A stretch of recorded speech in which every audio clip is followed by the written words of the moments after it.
The story up until now.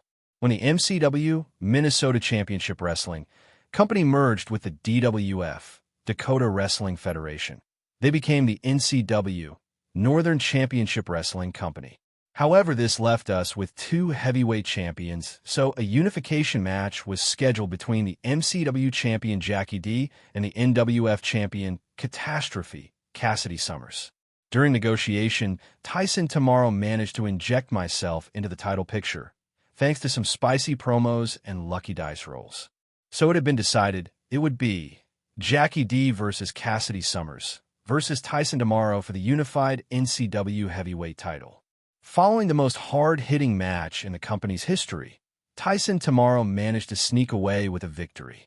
Following the title victory, Tyson introduced us to his enforcer and bodyguard Balit, a tall, beautiful woman dressed in pirate garb.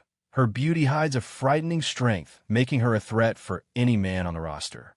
Following the introduction, the owner Tommy Gunn grew quite tired with the rambling of Tyson Tomorrow and booked him into a match that even with a surprise opponent. That opponent ended up being the newest acquisition by NCW, the deathmatch icon from Japan, Mike Cho. However, in an unexpected move, Tyson Tomorrow made an offer to Mike Cho. If Mike could defeat Tyson in this non-title match, then Tyson would guarantee him a title shot at the next opportunity. If he could not defeat Tyson, then he had to agree to join Tyson as yet another enforcer. Mike agreed to the teams, but he stipulated that the match tonight would be a hardcore death match. Tyson hesitantly agreed, and the match began. Mike Cho did not disappointment and took Tyson to task after bringing implements of his trade to the ring with him, including putting Tyson through a table outside the ring, covered in fluorescent light tubes. Victory seemed at hand for Mike Cho, but after a well-timed intervention by Balit, Tyson was able to secure the victory. True to his warrior code, Mike Cho surrendered his services to Tyson Tomorrow, and Tyson announced the official forming of his faction, the Chosen Ones. Soon after the merger with the DWF and the explosion of talent in the roster now, management decided that a new singles title was needed. Thus, the Interstate Championship Tournament began, consisting of the best performers from both companies, 16 wrestlers in all vying to be the inaugural Interstate Champion. The first round saw Jack Justice face off against Chop Shop Charlie. Charlie started quickly with his trademark attacks to the lower back of Justice, as the self-proclaimed master of the backbreaker. Trying to soften Jack up for his finisher body work, Boston Crab, Jack was able to swing the momentum around and land his final verdict finisher, a fisherman suplex he delivers with a quick snap and an iron grip. Jack Justice advanced to the next round. Later that evening came the tournament match between the Monster Mungwa and the Ebony God, Ernie Williams. The match was similar to smashing two mountains together. Mungwa had been decimating each competitor he faced for weeks under the watchful eye of his master, the Shaman. Ernie Williams from the DFW proved to be the first trial that Mungwa could not simply overpower, but for Ernie Williams their strength seemed, at best, even.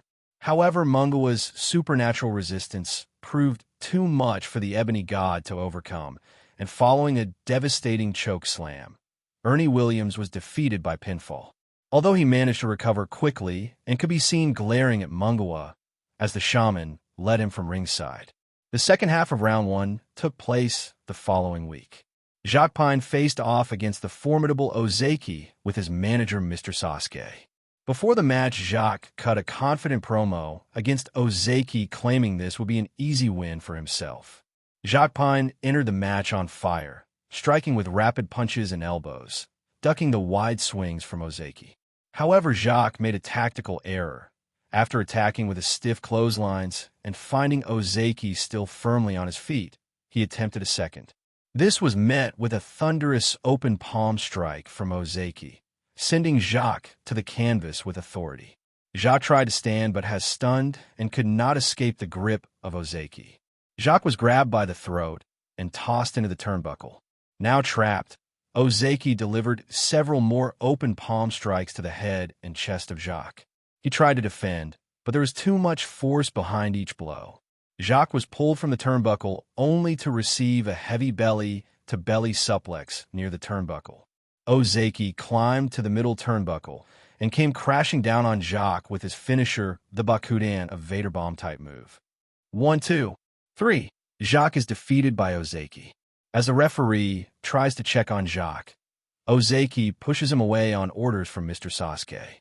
He drags Jacques to the center of the ring, bounces off the far ropes, and drops a 400-pound leg drop on Jacques' face. Ozeki wasn't finished. He leg dropped Jacques' face 3 more times before more referees came out to coax Ozeki from the ring. Jacques was quickly stretchered from the ring and taken to a local medical facility. If you enjoy, please like and subscribe. Keep looking out for part 2.